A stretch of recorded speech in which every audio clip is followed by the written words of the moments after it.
मंदिर है तालाब के बीचों बीच, परंतु तालाब के मतलब सूखा रास्ता कोई नहीं है कि इस शिवालय में जाए शंकर भगवान का पूजा करे, कोई सूखा रास्ता नहीं है। तो कौन जाएगा वहां पूजा करने के लिए? जिसका भक्ति प्रखर है वही जाएंगे, अन्य लोग तो नहीं जा पाएंगे ना। तो रानी वेदमती शंकर भगवान का पूजा करने के लिए रोज के जाती थी शिवालय में। किसमें चल के जाती थी? सूखा रास्ता तो नहीं है, पूरे इन पत्ता में इतना अलौकिक भक्ति थे कि पूरे इन पत्ता में चल के जाती थी शंकर भगवान का पूजा करने के लिए। अब वो हवेली से वो देख रहे सुदर्शन नाम साहिब जी, अरे इतना अलौकिक भक्ति कि इसका कोई सूखा रास्ता नहीं है, अब पूरे इन पत्ता में चल के जा रही पूजा करने के लिए, इसका परीक्षा ले जाए, इसका परीक्षा ले जाए करके सुदर्शन नाम साहब। अब देखो सुदर्शन नाम साहब जहाँ रहते हैं हवेली है, किसका हवेली है? हाथ उठाइए, किसका हवेली है? नहीं पता है? नहीं पता? मोती साहब कोड़ का बीमारी हुए थे ना, मोती साहब, उसका हवेली है सुदर्शन नाम साहब का। वो जो हवेली देखते हैं ना साहब द्वितीय वंश गुरु। तो पहले सुदर्शन नाम रानी वेदमती से पहले चले गए। अब देखे रानी वेदमती पूजा करने के लिए आई, देखे घबरा गए। आज तक तो इस शिवालय में कोई नहीं आते थे पूजा करने के लिए, आज कौन पुरुष आ गए। तो साहब बोले आराम से पूजा करो, साथ में चलेंगे, आराम से पूजा करो, घबराओ मत, और साथ में चलेंगे करके। तो आराम से पूजा किए रानी वेदमती। अब उसके बाद में वहां से मंदिर से बाहर निकलना है अपने घर के लिए। तब रानी वेदमती जो है पूरे इन पत्ता में चल रहे हैं, पूरे इन पत्ता में अपना पैर रख रहे हैं, और सुदर्शन नाम साहेब द्वितीय वंश गुरु पूरे इन पत्ता से एक बीता ऊपर चल रहे हैं साहेब, एक बीता ऊपर चल रहे हैं। तो रानी वेदमती सोची आज तक से मेरे गुरु बनाने लायक कोई नहीं था, आज मुझे गुरु मिल गया है ना। भाई ऊपर वाले को गुरु बनाओगे कि नीचे वाले को गुरु बनाओगे? भाई ज्ञान से ऊपर रहेगा उसी को तो गुरु बनाओगे हैं? तो आज मुझे गुरु मिल गया।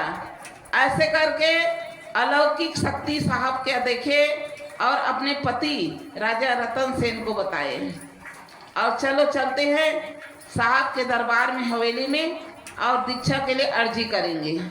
तो दोनों आए और अर्जी विनती प्रार्थना किए रानी वेदमती राजा रतन सेन। तो कहे कि ठीक है, परंतु रहनी गहनी खान पीन पूरा शुद्धता होना है, तब मैं दीक्षा दूंगा, वो भी चौका में, ऐसे दीक्षा नहीं दूंगा।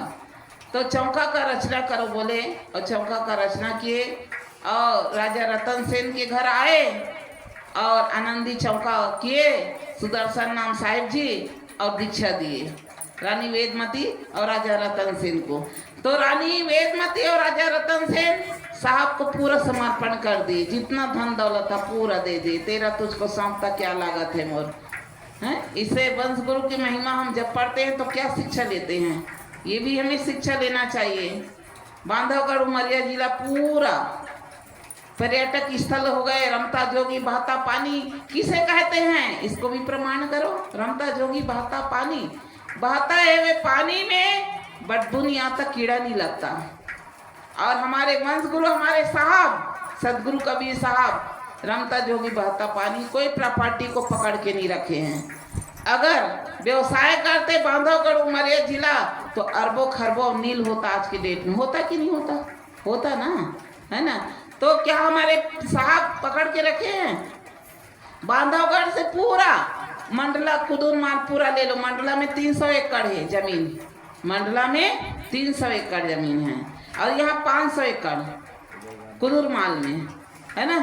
तो इसी प्रकार से अगर एक बात और रमता जोगी बहता पानी का प्रमाण और दूं कि अगर तालाब नदी नहीं है तो तालाब जरूर है आश्रम के पास, ये भी प्रमाण है कि कुदूर माल में हसदो नदी है और मंडला में नर्मदा नदी है, और नदी नहीं है तो तालाब जरूर है कि नहीं?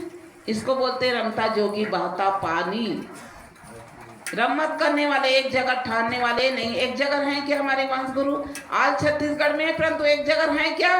नहीं, अलग अलग स्थान में हैं। तो इसी प्रकार से द्वितीय वंश गुरु हमारे सुदर्शन नाम साहब जी रतनपुर में रहे, और पुजेरी छोड़ के और रतनपुर के सुभरण वो भी दीक्षा लिए और अपने बेटी सुमति को सुदर्शन नाम साहब के चरणों में डाल दिए। सुभरण उनकी बेटी का नाम सुमति, उनको भी साहब के चरणों में डाल दिए और विवाह किए। और वंश गुरु है, बारात लेके नहीं जाते, तेल हल्दी बस चढ़ता है। हम लोग सात भाव घूमते हैं ना, तो माया में हम पड़ते हैं, माया के बंधन में बनते हैं, परंतु वंश गुरु लोग सात भाव नहीं घूमते, ना बारात लेके नहीं जाते।